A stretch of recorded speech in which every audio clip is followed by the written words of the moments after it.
Technique number 5 in the 5th green Kenpo Karate for Christ material is charging ram. Charging ram is going to be the first of our tackle techniques. There aren't many of these.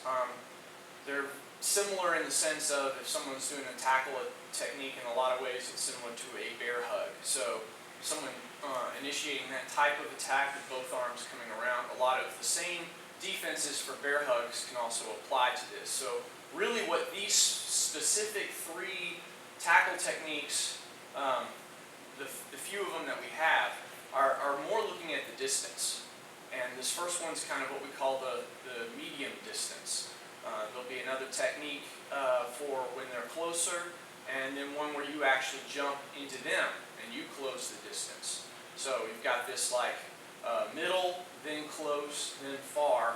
Kind of look at these this particular family of techniques with the tackle attacks. In each case, as they charge towards you, we're assuming that their left arm is trying to wrap around your waist.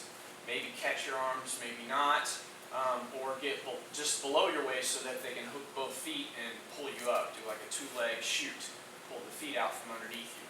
So that's the attack. Left arm's coming around as they initiate this in all 3 of those cases. So as they come around on this one to execute this tackling maneuver, the first thing we want to do here is, as we're judging the distance, they're not quite close enough to have made contact yet, so we want to, if we can, clear that arm, left arm, so that it doesn't get around your waist.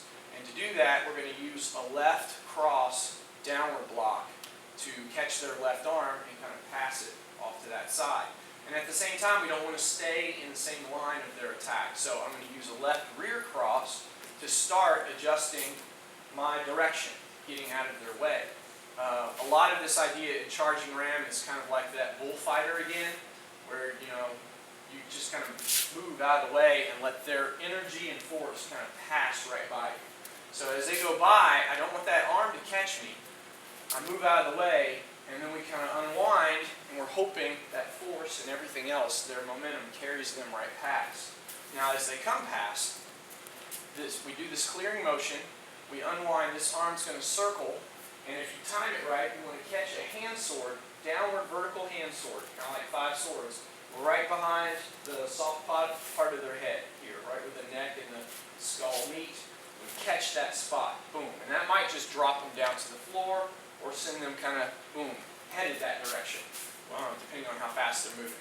So we clear the arm, we unwind, bam, that's right behind the head. Big downward hand sword strike. As they keep moving forward, though, we're going to execute a right snapping side kick to the knee. As they're passing right by, that's a close target for you. So you kick their left knee here in the back, buckling them, dropping them down. And as they fall down, having had that knee kind of smashed from behind, we finish with a left roundhouse kick to the face. They're dropping into that kick, so if you wait too long, if that doesn't happen quickly, if you kick that knee out and their momentum's already carrying them forward, they're going to continue to fall this way. Their head won't be there for that kick. So you really have to deliver that kick, and as they're dropping, once they hit the ground, they should be receiving your roundhouse kick in turn, or you'll miss that altogether, right? So the 4 motions on this. I clear, hand sword behind the head, right side kick to his left knee, back of his left knee, then the left roundhouse kick to the head. I'm going to front cross, I'm planting toward the front right diagonal, or the 130, and I full cover out in that direction. And that's charging ram. So again, they're closing in, we clear the arm, hand sword, side kick the knee, roundhouse to the head, full cover out. Not a lot of steps, it's not hard to do. It's an issue of timing now.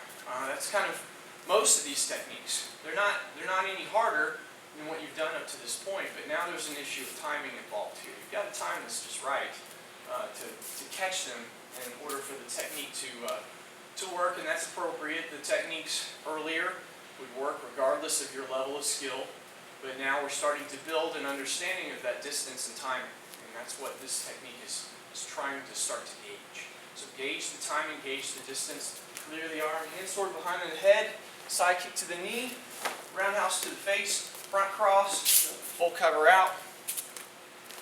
One more time, charging ram.